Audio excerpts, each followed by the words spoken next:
Fit রাখার try করি হচ্ছে ছোট ছোট রেস পরার জন্যই কিন্তু। সো এখন আমি এত কষ্ট করে জিম করলাম, ওয়ার্কআউট করলাম, আমি কম খাই, আমি এত বেশিও খাই না সবার মতো। সো আমি যদি আমার ফিগারটাই না দেখাতে পারি তাহলে তো এটা কেমন না, এত কষ্ট করে লাভ। আমি যদি ফিগারটাই না দেখাতে পারি তাহলে এটা কেমন না, এত কষ্ট করে লাভ কি? কথাগুলো মডেল ও অভিনেত্রী মারিয়া মিমের।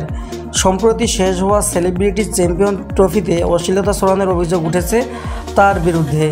তবে মিম যেন বিষয়টি পাত্তাই দিচ্ছে না। তিনি বলেছেন ওই আইনজীবীর কোনো কাজ নাই বলে উকিল নোটিশ পাঠিয়েছে। পোশাক আশাক আর চলাফেরা নিয়ে সমালোচনা হলেও মিম নিজের মতো করে চলতেই পছন্দ করেন। তিনি বলেছেন বলিউডের কেউ যদি ছোট পোশাক পরে তখন তার প্রশংসা করা হয়, কিন্তু আমরা ছোট পোশাক পরলে সেটা ভালো লাগছে না। আমি মনে করি মানুষের মেন্টালিটি পরিবর্তন করা উচিত। মারিয়া মিমের আরেকটা পরিচয় রয়েছে, তিনি কারাগারে থাকা অভিনেতা সিদ্দিকুর রহমানের সাবেক স্ত্রী। একটা সময় বেশ ভালো সম্পর্ক থাকলেও এখন সিদ্দিককে নিয়ে তার বিস্তর অভিযোগ আছে। সেলিব্রিটি চ্যাম্পিয়ন ট্রফিতে অংশ নেওয়ার পর একের পর এক সাক্ষাৎকার দিচ্ছেন মারিয়া মিম। কখনো শাড়ি পরে, কখনো বা ওয়েস্টার্ন পোশাক পরে নিজেকে তিনি নিত্য নতুন রূপে তুলে ধরছেন, জানাচ্ছেন পছন্দ ও অপছন্দের কথা। ক্রিকেট চেয়ে বেশি পারদর্শী নন তিনি, তাই ক্রিকেটার নাসির হোসেনের কাছে এই খেলা শেখার আগ্রহ দেখিয়েছেন। নাসিরের সাথে তার ভালো বন্ধুত্বের কথা বলতেও ভুলেননি। একটা সময় নাসির ও মিমের সম্পর্ক নিয়েও বেশ জলঘোলা হয়েছিল। নাসিরের বিয়ের সময় গুঞ্জন চাউর হয়েছিল তারা দুজন নাকি প্রেমের সম্পর্কে ছিলেন। সেদিন থেকে ক্রিকেটার থেকে তুলনামূলক সংক্ষিপ্ত হওয়ায় ফুটবল খেলাটাকে বেশি মিমের পছন্দ।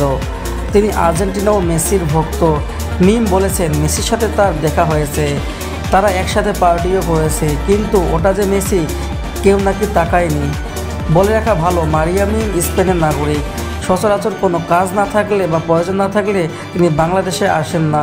এদিকে সবই যে কাজ করলেও তার একটা ইচ্ছে এখনও অপূর্ণ রয়েছে, সেটা হলো সাকিব খানের সাথে সিনেমা করা। মিমের চোখে বাংলাদেশে একটাই নায়ক, তিনি হচ্ছেন সাকিব খান। সাকিবের আসন্ন ছবি তাণ্ডব নিয়েও কথা বলেছেন মিম, যেখানে সাবিলা নূরের সংযুক্তি তার ভালো লাগেনি। মিম বলেছে আসলে সাবিলা নূরকে ঠিক নায়িকা মনে হয় না, সে কিভাবে ফিল্ম করতেছে এটা আমার মাথায় আসতেছে না, মানে নায়িকা হিসেবে ওকে মানায় না।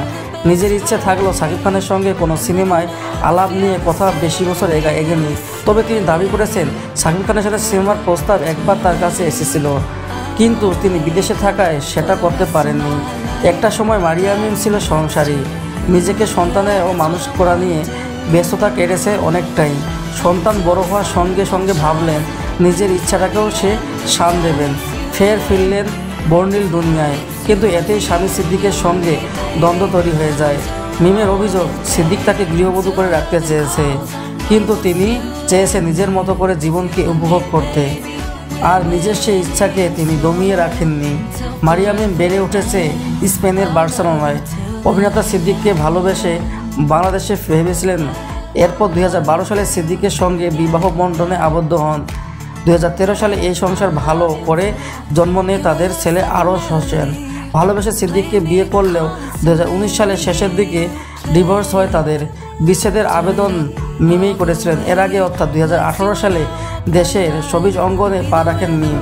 একটি মোটরসাইকেলের বিজ্ঞাপন মডেল হওয়ার মধ্য দিয়ে তার এই যাত্রা শুরু। এরপর মিম স্যাভলন হ্যান্ডওয়াশ এবং ডিপ্লোম্যাটিক মিল্ক, ওয়ালটন ও সিটি ব্যাংক সহ 30-এর অধিক বিজ্ঞাপন চিত্রে মডেল হয়েছেন তিনি। 2021 সালে রিভেঞ্জ সিনেমা চুক্তিবদ্ধ হলো সিনেমাটি থেকে বাদ পড়ে যায় মারিয়া মিম। এই বছরে হ্যালো সোয়ানা শিরোনামে একটি ওয়েব ফিল্মে অভিনয় করেন তিনি। এতে তার বিপরীতে অভিনয় করেন ফারহানা খান। তবে এখন কাজের শেষ দিক থেকে চলাফেরার জন্য বেশ আলোচিত।